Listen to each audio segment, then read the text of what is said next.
Hello बच्चों, आज हम देखेंगे प्रश्नावली 1.4 जिसमें कि हमें पढ़ना है परिमेय और अपरिमेय संख्याओं के बारे में। हम बेसिक सा गुणनफल देखेंगे वर्गमूल वाली संख्याओं का। ओके, हम देखेंगे संख्या रेखा पर वर्गमूल वाली संख्या को कैसे दर्शाते हैं और हर का परिमेयकरण देख रहे होंगे। ओके, तो हम देखते हैं पहला प्रश्न जिसमें हमें परिमेय और अपरिमेय संख्या देखनी है कि कौन सी संख्या परिमेय है और कौन सी अपरिमेय है। तो पहली संख्या देखते हैं। पहली संख्या है 2 ऋण वर्गमूल 5। पहले मैं आपको बता देता हूँ परिमेय संख्या क्या होती है, अपरिमेय संख्या क्या होती है। परिमेय संख्या क्या होती है?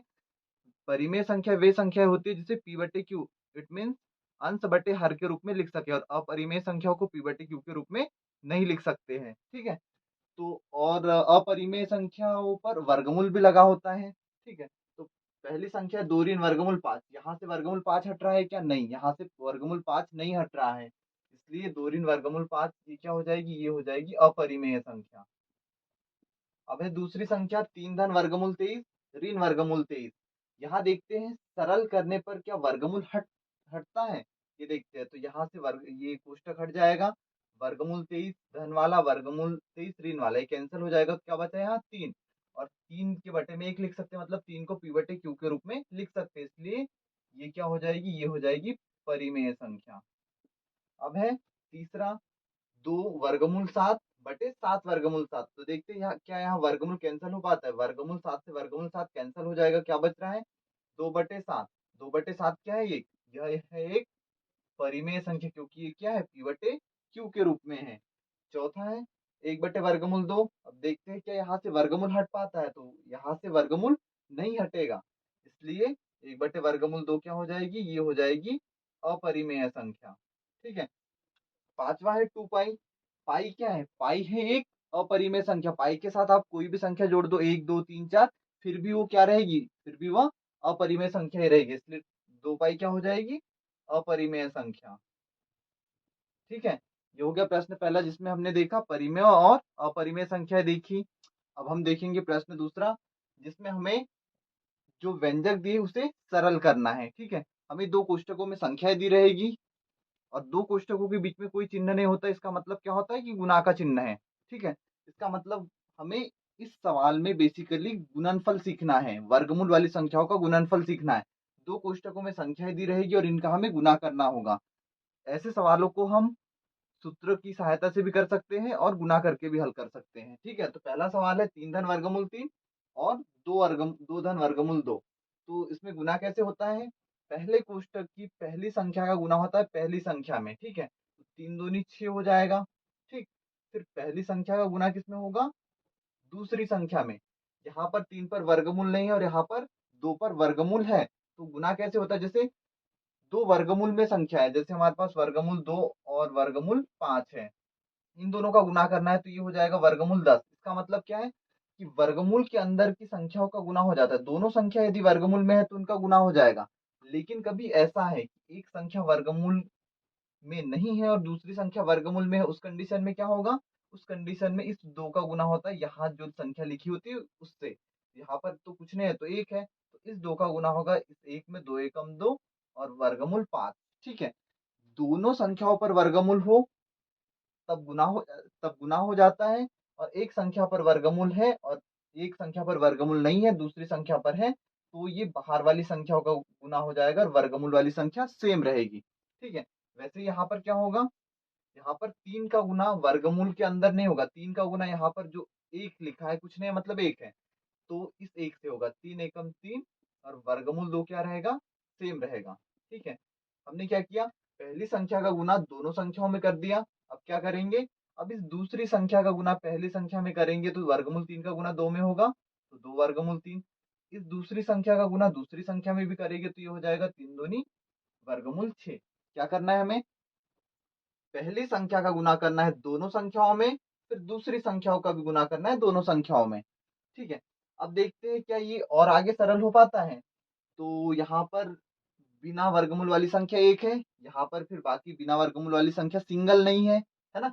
यहाँ वर्गमूल 2 है, वर्गमूल 2 वाली संख्या और कोई नहीं है, वर्गमूल 3 वाली भी संख्या एक ही है, वर्गमूल 6 वाली भी संख्या एक ही है, इसलिए इसे और ज्यादा सरल नहीं किया जा सकता है। तो ये हो जाएगा आंसर। वर्गमूल के अंदर सेम संख्या होने पर संख्याएं जोड़ी या घटाई जा सकती है, वर्गमूल के अंदर सेम संख्या चाहिए, है ना। जैसे यहाँ हम लिखते हैं 2 धन वर्गमूल 3 धन 5 धन वर्गमूल 3।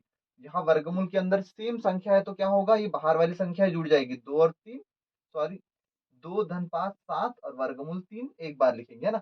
वर्गमूल के अंदर सेम संख्याएं होती है तब ये बाहर वाली संख्या जुड़ जाती है, 2 धन 5 7 और वर्गमूल 3 सेम रहेगा। यहाँ पर कोई वर्गमूल वाली संख्या तो सिंगल सिंगल ही है ना, कोई संख्या रिपीट नहीं हो रही, इसलिए ये इतना ही आंसर होगा। ठीक है, अब इसमें है दूसरा सवाल। दूसरा सवाल है इसका 3 धन वर्गमूल 3, 3 धन वर्गमूल 3, दूसरे कोष्टक में 3 ऋण वर्गमूल 3। ठीक है, इस सवाल को हम सूत्र की सहायता से भी कर सकते हैं और गुना करके भी कर सकते हैं। तो मैं पहले आपको गुना करके दिखाऊंगा, है ना, क्योंकि बेसिकली हम इस प्रश्नवाली में हम क्या सीख रहे हैं, गुणनफल सीख रहे हैं वर्गमूल वाली संख्याओं का। फिर इसी सवाल को मैं सूत्र की सहायता से भी हल करना सिखाऊंगा। ठीक है, तो सबसे पहले क्या करते हैं हम, पहली संख्या गुना पहली संख्या में, 3 तिया 9, पहली संख्या का गुना दूसरी संख्या में, ये 3 पर वर्गमूल नहीं, यहाँ पर 3 पर वर्गमूल है, तो इस वाले 3 का गुना यहाँ के 1 में हो जाएगा, 3 एकम 3 वर्गमूल 3 से। और यहाँ पर बीच में क्या है, माइनस है, तो यहाँ आ जाएगा माइनस। ठीक है, हमने क्या किया, पहली संख्या का गुना पहली संख्या में किया, 3 तिया 9, पहली संख्या गुना दूसरी संख्या में करना है और बीच में माइनस है तो माइनस लगाएंगे, 3 एकम 3 और वर्गमूल 3 सेम। ठीक है, अब क्या करेंगे, इस दूसरी संख्या का गुना पहली संख्या में करेंगे, तो वर्गमूल 3 का गुना 3 में होगा तो 3 वर्गमूल 3, यहाँ पर भी धन है यहाँ पर भी धन है तो चिन्ह रहेगा धन का ही।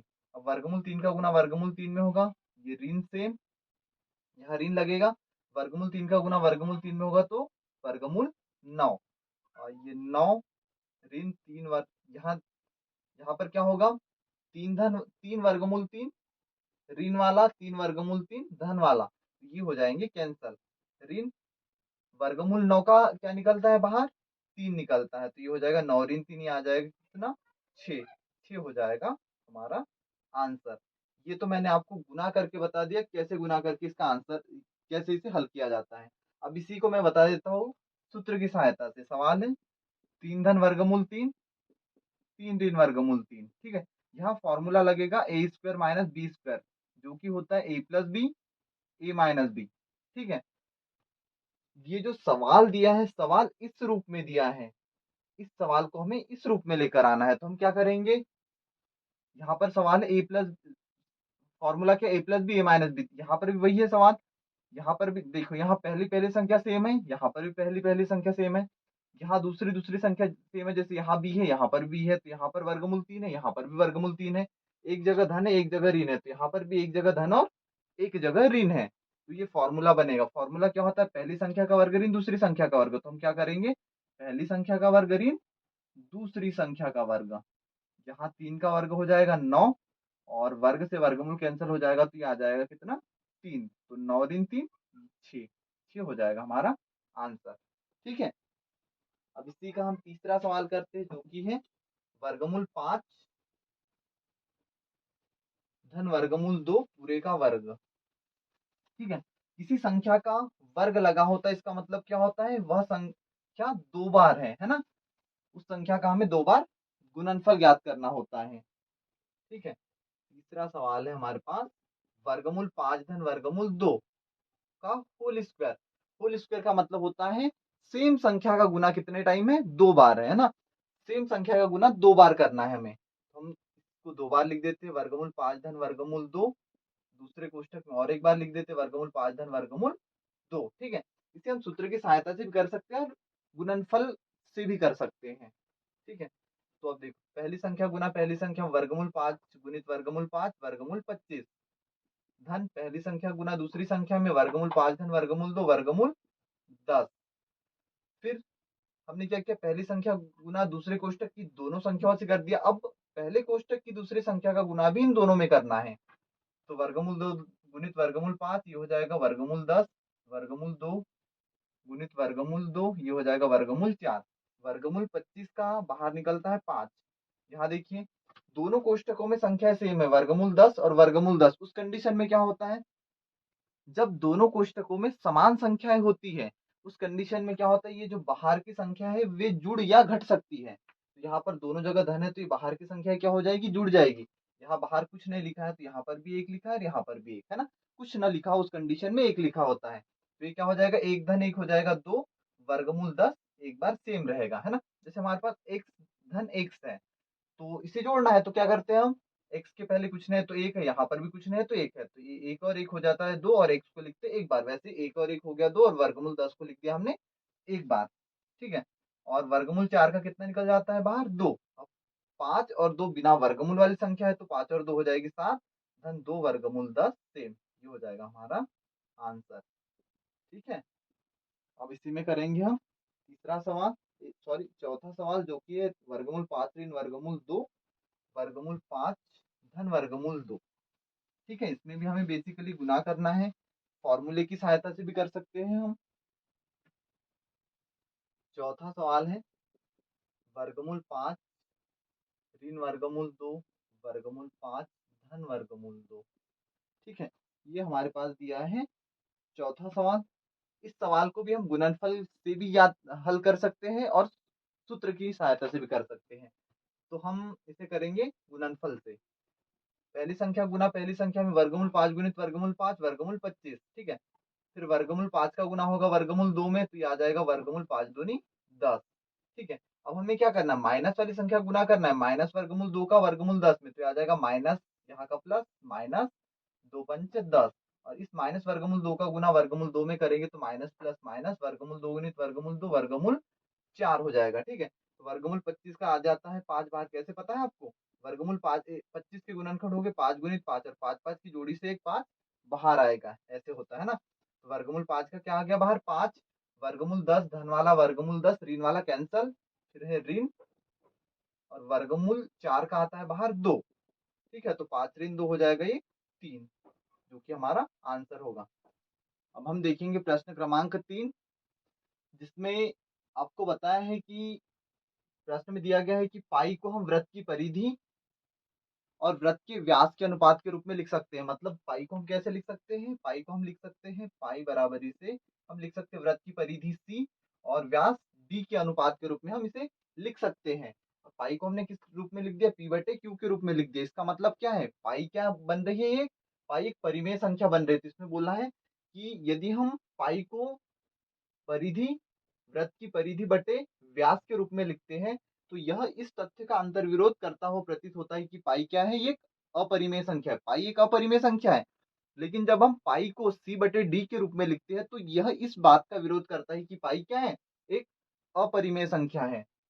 इस अंतर्विरोध का का निराकरण आप किस प्रकार करेंगे। ठीक है, हमें पाई का मान दिया होता है सी बटे डी, यह इस बात का अंतर्विरोध करता है कि पाई क्या है, एक अपरिमेय संख्या, क्योंकि पाई को तो हमने पी बटे क्यू के रूप में लिख दिया, तो पाई क्या होना चाहिए, पाई एक परिमेय संख्या होना चाहिए, लेकिन पाई एक परिमेय संख्या नहीं है। अब देखिए, देखते हैं कैसे हम सॉल्व करेंगे। देखो, पाई इक्वल्स टू क्या होता है, वृत्त की परिधि क्या होती है, वृत्त की परिधि का फॉर्मूला होता है 2 पाई आर बटे वृत्त का व्यास क्या होता है, वृत्त का व्यास होता है त्रिज्या का 2 गुना, त्रिज्या होती है आर, तो त्रिज्या का 2 गुना मतलब 2r क्या हो जाएगा, वृत्त का व्यास।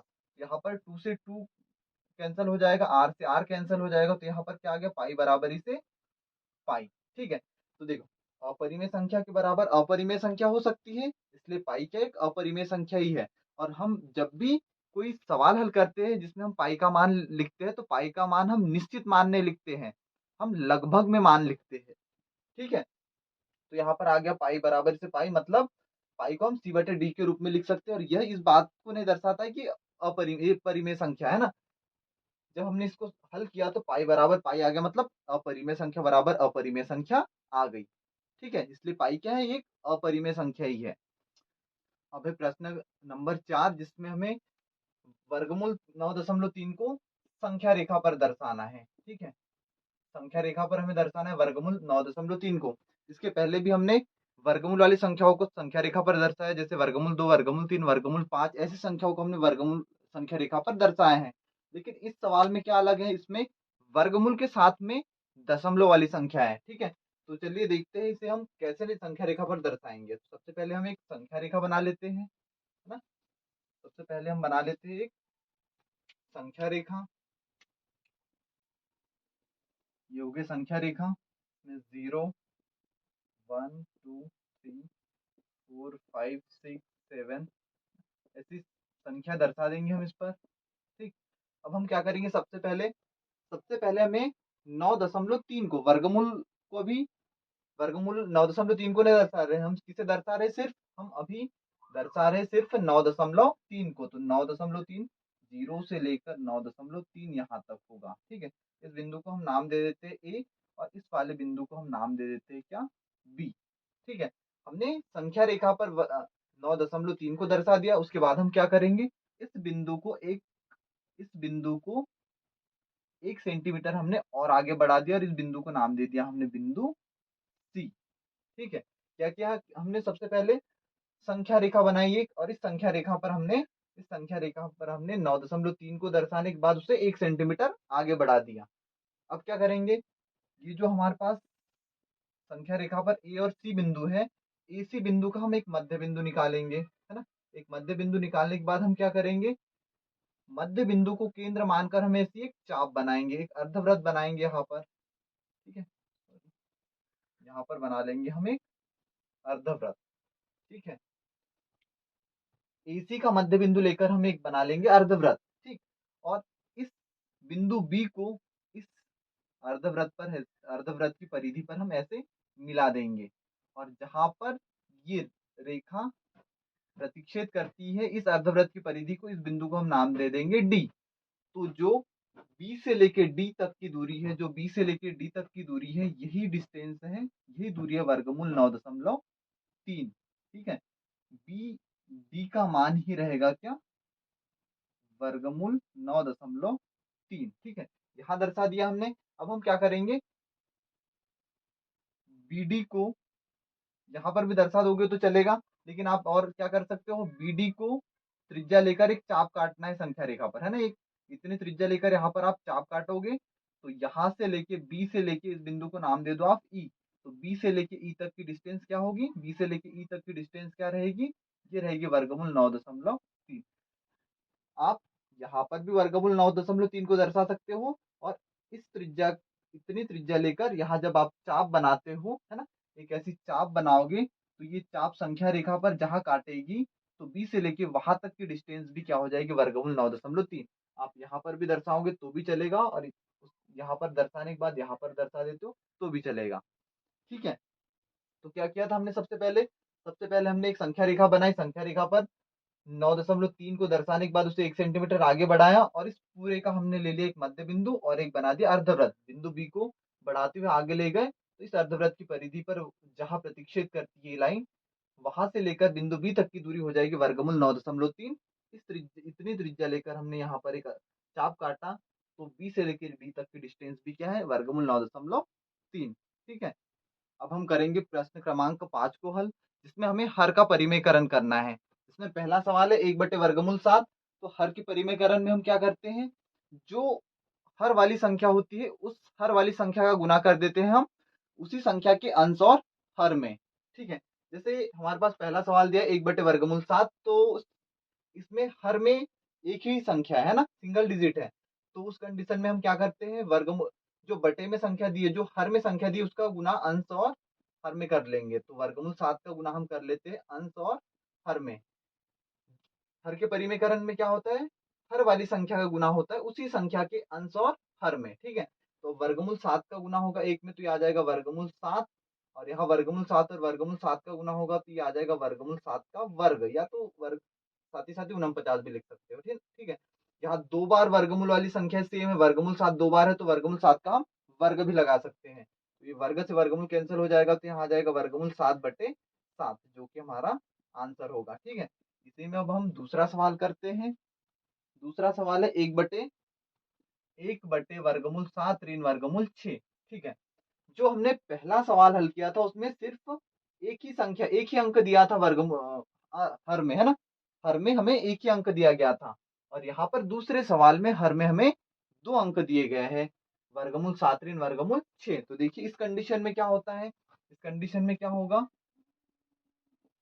जो हर वाली संख्या है उसी से गुना होगा, है ना। हर वाली संख्या से ही अंश और हर में गुना होगा, लेकिन क्या हो जाएगा, यहाँ पर हर में दोनों संख्याओं के बीच में ऋण है, तो यहाँ दोनों जगह आ जाएगा धन। ठीक है, दो संख्या होने की कंडीशन में गुना तो उसी संख्या से होता है, लेकिन यहाँ धन है तो यहाँ पर क्या, जैसे यहाँ ऋण है तो यहाँ पर हो जाएगा धन, और यहाँ धन रहता तो इन दोनों जगहों पर क्या हो जाता, ऋण। मतलब हमें चिन्ह चेंज करना होता है। अब हम गुना करेंगे एक का इन दोनों में, तो ये आ जाएगा वर्गमूल 7 धन वर्गमूल 6। ठीक है। और जब भी हम हर का परिमेयकरण करते हैं और दो संख्या होती है तो वहां हमेशा एक सूत्र लगता है, कौन सा, ए स्क्वायर माइनस बी स्क्वायर वाला। ये होता है ए प्लस बी, ए माइनस बी। जो हर है इन दोनों के, ये दोनों हर है किस रूप में, इस रूप में। इसे हमें लेकर आना ए स्क्वायर माइनस बी स्क्वायर के रूप में। तो क्या हो जाएगा, पहली संख्या का वर्ग ऋण दूसरी संख्या का वर्ग। यहाँ वर्ग से वर्गमूल कैंसिल, यहाँ पर भी वर्ग से वर्गमूल कैंसिल, तो क्या आ जाएगा, ये आ जाएगा वर्गमूल 7 धन वर्गमूल 6 बटे 7 ऋण 6। इसको क्या लिख सकते हैं हम, वर्गमूल 7 धन वर्गमूल 6 बटे 7 में 6 गया 1, और वर्गमूल बटे में हम 1 लिखते नहीं है, तो ये क्या हो जाएगा हमारा, ये हो जाएगा हमारा आंसर। ठीक है। अब इसी में हम तीसरा सवाल हल करते हैं। तीसरा सवाल है वर्गमूल 5 धन वर्गमूल 2, जिसका हमें, इसमें हमें हर का परिमेयकरण करना है। इजी है हर का परिमेयकरण करना, है ना। तीसरा, 1/वर्गमूल 5 धन वर्गमूल 2, इसमें भी हमें हर का परिमेयकरण करना है। तो क्या करेंगे, जो बटे वाली संख्या उसी से गुना करना है। यहाँ पर धन है तो अब दोनों जगह क्या आ जाएगा, ऋण आ जाएगा। वर्गमूल 5 ऋण वर्गमूल 2 बटे वर्गमूल 5 ऋण वर्गमूल 2। ठीक है। एक का गुना करेंगे दोनों में तो वही आएगा, वर्गमूल 5 ऋण वर्गमूल 2, और बटे में क्या, कौन सा फार्मूला लगता है, ए स्क्वायर माइनस बी स्क्वायर वाला, जो कि क्या होता है, ए प्लस बी ए माइनस बी, है ना। सवाल इसी रूप में है। ठीक है। तो यहाँ क्या आ जाएगा, ए स्क्वायर माइनस बी स्क्वायर, मतलब पहली संख्या का वर्ग ऋण दूसरी संख्या का वर्ग। ठीक है। वर्ग से वर्गमूल कैंसिल, यहाँ पर भी वर्ग से वर्गमूल कैंसिल, तो क्या आ जाएगा, वर्गमूल 5 ऋण वर्गमूल 2, 5 ऋण 2 बच गया, तो ये क्या आ जाएगा, वर्गमूल 5 ऋण वर्गमूल 2 बटे 5 में से 2 गया 3, तो ये हो जाएगा हमारा आंसर। ठीक है। अब इसी में करेंगे हम प्रश्न क्रमांक 4। 1/वर्गमूल 7 ऋण 2 दिया है प्रश्न चौथे में। प्रश्न पांचवे के सब क्वेश्चन 4 में, है ना। क्या है, 1/वर्गमूल 7 ऋण 2, इसमें भी हम क्या करेंगे, सेम संख्या से गुना करना है, लेकिन यहाँ ऋण है तो अब यहाँ दोनों जगह क्या आ जाएगा, धन। यहाँ आ जाएगा वर्गमूल 7 धन 2, यहाँ पर आ जाएगा बटे में भी वर्गमूल 7 धन 2। ठीक है। अब एक का गुना करेंगे इन दोनों में तो क्या आएगा, वही संख्या है कि वर्गमूल 7 धन 2, और यहाँ बटे में कौन सा सूत्र लगेगा, ये लगेगा ए स्क्वायर माइनस बी स्क्वायर, जो कि होता है ए प्लस बी और ए माइनस बी। ठीक है। तो क्या होगा, यहाँ पर सवाल इस रूप में दिया, इस रूप में लेकर आना है। तो क्या करना है हमें, पहली संख्या मतलब वर्गमूल 7 का वर्ग ऋण दूसरी संख्या वर्गमूल 2 का वर्ग हो जाएगा। ठीक है। तो ये हो जाएगा वर्गमूल 7 धन 2, ये आ जाएगा, ये हो जाएगा वर्ग से वर्गमूल कैंसिल, तो यहाँ आ जाएगा 7, और 2 का वर्ग क्या होता है, 4। वर्गमूल 7 धन 2, 7 में से 4 गया, आ जाएगा 3। ये हो जाएगा हमारा आंसर। ठीक है। तो इस प्रश्नावली में हमने क्या किया, प्रश्न पहले में हमने परिमेय और अपरिमेय संख्या देखी। परिमेय संख्या क्या होती है, जिन्हें हम p बटे q के रूप में लिख सकते हैं, और अपरिमेय संख्या क्या होती है, जिसे हम p बटे q के रूप में नहीं लिख सकते, और जिन पर वर्गमूल लगा हो और हट न रहा हो। ठीक है। फिर प्रश्न दूसरे में हमने क्या देखा, प्रश्न दूसरे में हमने बेसिक गुणनफल देखा वर्गमूल वाली संख्याओं का। ठीक है। प्रश्न तीसरे में हमने पाई एक अपरिमेय संख्या है वो बताई, है ना, कि पाई को हम c बटे d के रूप में तो लिख सकते हैं, फिर भी पाई क्या है, ये अपरिमेय संख्या है। प्रश्न चौथे में हमने वर्गमूल 9/9.3 को हमने संख्या रेखा पर दर्शाया। देन हमने देखा प्रश्न पांचवे में कि हर का परिमेयकरण हम कैसे करते हैं। आई होप कि आपको इतना क्लियर होगा। Okay, thank you.